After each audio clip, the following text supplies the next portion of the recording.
ذرا ہے جس کے بارے میں اللہ تبارک و تعالیٰ نے فرمایا وَلَقَدْ زَيَّنَّا السَّمَاءَ الدُّنْيَا بِمَصَابِيحَ وَجَعَلْنَاهَا رُجُومًا لِلشَّيَاطِينِ، ہم نے آسمان کو ستاروں سے، قندیلوں سے اور روشنیوں سے روشن کیا اور چمکدار بنایا۔ آسمان کیسا ہے؟ بغیر عمد ترونها، بغیر کسی ستون کے، بغیر کسی کھمبے کے اور بغیر کسی پلر کے۔ اللہ تبارک و تعالیٰ فرما رہے ہیں آسمان کے بارے میں وَلَقَدْ كَرَّمْنَا، اللہ تبارک و تعالیٰ نے فرمایا ثُمَّ ارْجِعِ الْبَصَرَ كَرَّتَيْنِ يَنْقَلِبْ إِلَيْكَ الْبَصَرُ خَاسِئًا وَهُوَ حَسِيرٌ، تم ایک بار نہیں بلکہ بار بار ہمارے آسمان کو دیکھو اور اس میں تدبر کرو، غور و فکر کرو اور دیکھو ہمارے آسمان میں کوئی کمی ہے؟ نہیں، انقلب الیک البصر، تمہاری نظریں تمہارے اوپر لوٹیں گی اور وہ یہ جواب دے رہی ہوں گی کہ اللہ تبارک و تعالیٰ کی تخلیق میں کوئی کمی نہیں ہے، کوئی نقص نہیں ہے۔ اللہ تبارک و تعالیٰ انسان سے مخاطب ہو رہا ہے۔ اللہ تعالیٰ فرما رہا ہے افلا ينظرون الى الابل كيف خلقت، کیا تم لوگ اونٹ کو نہیں دیکھتے ہم نے اس کو کیسے پیدا کیا؟ والى السماء كيف رفعت، آسمان کو نہیں دیکھتے کیسے ہم نے بلندی دی؟ والى الجبال كيف نصبت، پہاڑ کو نہیں دیکھتے ہم نے اس کو کیسے نصب کیا، کیسے زمین میں گاڑ دیا؟ والى الارض كيف سطحت، زمین کو نہیں دیکھتے ہم نے اس کو کیسے بچھا دیا؟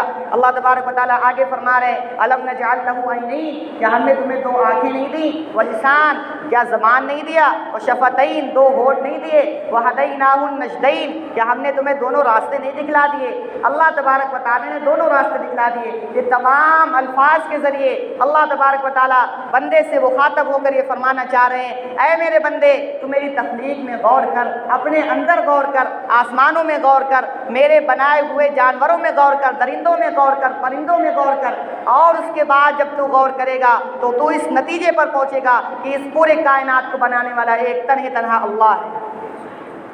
اور جب یہ بات تیرے اندر آئے گی تو تیرے اندر شکر گزاری کا مادہ پیدا ہوگا۔ ان تمام باتوں کے بعد اللہ تبارک و تعالیٰ نے فرمایا، اللہ تبارک و تعالیٰ کی طرف سے حکم ہوا ان الدنیا خلقت لکم وانکم خلقتم للآخرہ، یہ تمام باتوں کے بعد تم سن لو، اپنے ذہن میں یہ بات بٹھا لو، دنیا تمہارے لیے پیدا کی گئی ہے اور تم آخرت کے لیے پیدا کیے گئے ہو۔ دنیا میں تو ہیں لیکن دنیا کے طلبگار نہیں ہیں، دنیا میں تو ہوں لیکن دنیا کا طلبگار نہیں ہوں، بازار سے گزرا ہوں لیکن خریدار نہیں ہوں۔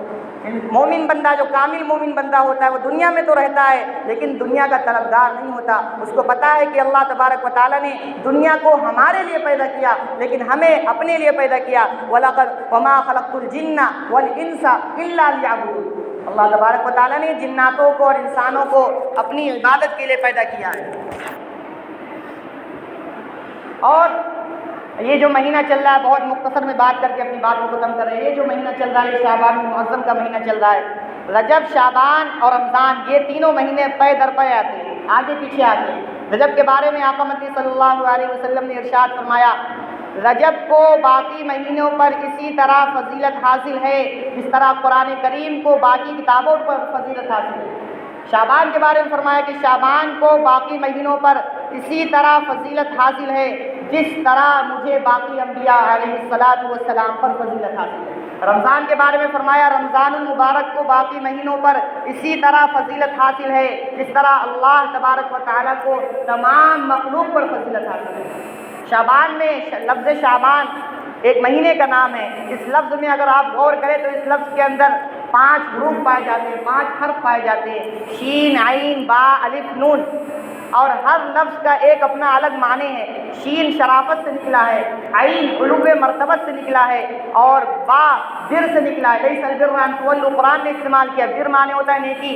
الف الفت سے نکلا ہے، محبت سے نکلا ہے، اور نون نور سے نکلا ہے۔ ان تمام پانچوں لفظ کو جوڑ کر ایک جملہ بنا، وہ کیا ہے؟ شعبان، ایک مہینے کا نام بند کیا گیا۔ اور یہ بتا دیا گیا جو شخص اس مہینے میں اللہ کی عبادت کرے گا، اللہ کو راضی کرنے والے اعمال کرے گا تو یہ 5 فضیلت اس کو حاصل ہوگی۔ اس مہینے کے بارے میں آتا ہے کہ 15 شعبان کو بعض روایتوں کے اندر آتا ہے کہ رزق کی تقسیم بھی ہوتی ہے۔ تو اس مہینے میں رزق کسے کہتے ہیں؟ بیوی، بچے، مال، اولاد، کپڑا، مکان، یہ تمام کی تمام چیزیں رزق کے زمرے میں آتی ہیں، اور اس کے اندر اگر کمی پائی جائے تو انسان پریشان ہو جاتا ہے۔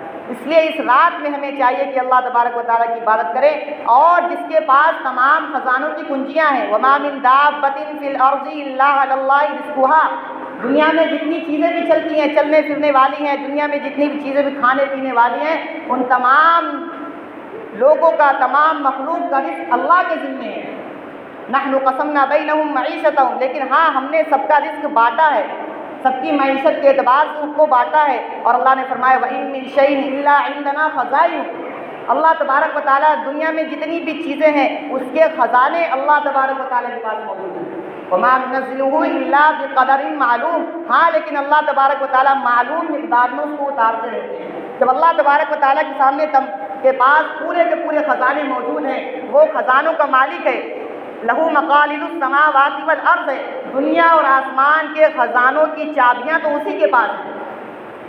جو تمام خزانوں کا مالک ہو، ہم اس کے سامنے نہ مانگیں اور دوسروں سے مانگیں، اس کے سامنے دامن نہ پھیلائیں، دوسروں کے سامنے دامن پھیلائیں، اس سے اپنے مسائل حل نہ کرائیں، بلکہ دوسروں کے پاس جا کر اپنے مسائل حل کرائیں، یہ ہمارے لیے بد نصیبی کی بات ہے۔ یہ رات جو رات آئی ہے، اس رات میں ہمیں چاہیے کہ اللہ تبارک و تعالیٰ کی عبادت کرے، اللہ سے مانگے۔ حدیث میں آتا ہے تم اللہ سے اللہ کا فضل مانگا کرو، کیونکہ اللہ کو یہ بات پسند ہے کہ اللہ سے مانگا جائے۔ حدیث میں آتا ہے کہ اللہ تبارک و تعالیٰ سے عافیت مانگا کرو، کیونکہ کلمے کے بعد، ایمان کے بعد جو سب سے زیادہ قیمتی دولت ہے وہ عافیت ہے۔ اور حدیث مبارکہ کے اندر آیا اللہ تبارک و تعالیٰ سے مغفرت طلب کیا کرو۔ قرآن مجید کہتا ہے فاستغفروا ربکم انہ کان غفارا، تم لوگ اپنے رب سے مغفرت طلب کرو، بے شک وہ بخشنے والا اور مغفرت کرنے والا۔ لفظ غفار استعمال کیا، غفارا، علامہ کے وزن پہ۔ علامہ کسے کہتے ہیں؟ جس کے برابر کے علم کا کوئی ہو نہ، غفار جس سے زیادہ بخشنے والا کوئی نہ ہو۔ اللہ تبارک و تعالیٰ تو بہت زیادہ مغفرت کرنے والا ہے۔ دو تین باتیں اس مہینے کے متعلق۔ پہلی بات یہ کہ اس رات میں جو رات آج آنے والی ہے، اس رات میں کوئی خاص عبادت نہیں ہے، کوئی خاص عبادت اس رات میں ہے ہی نہیں۔ آپ سے جتنی استطاعت ہو سکے آپ نوافل پڑھیے، قرآن کی تلاوت کریے، ذکر و اذکار کریے، دعا مانگیے، لیکن کوئی خاص عبادت اس رات میں حدیث سے ثابت نہیں ہے، نہ کسی روایت سے ثابت ہے۔ دوسری بات یہ کہ اس رات میں تنہائی میں عبادت کیا جائے۔ تنہائی میں عبادت کرنا زیادہ افضل ہے، کیونکہ بندہ ہو غلام ہو، اور غلام اپنے آقا سے، غلام اپنے مالک سے لو لگائے بیٹھا ہو، میرا مالک میری باتوں کو سنے گا، بے شک وہ تو سمیع اور بصیر ہے، وہ تو سننے والا بھی ہے اور دیکھنے والا بھی ہے۔ تو ہمیں چاہیے کہ ہم تنہائی اختیار کریں، جہاں پر تنہائی ہو سکے وہاں اللہ کی عبادت کریں، مجمع نہ جمع کریں۔ تیسری بات یہ کہ ہم بدعتوں کو چھوڑیں۔ بدعت اور سنت کسے کہتے ہیں؟ سنت کہتے ہیں اللہ کے رسول جناب محمد عربی صلی اللہ علیہ وسلم کا طریقہ اور صحابہ کا طریقہ، یہ سنت ہے۔ اور ہم نے جو طریقہ اپنی طرف سے بنایا ہے، ہمارا جو بنایا ہوا طریقہ وہ بدعت ہے، بدعت سے ضرور دور رہے۔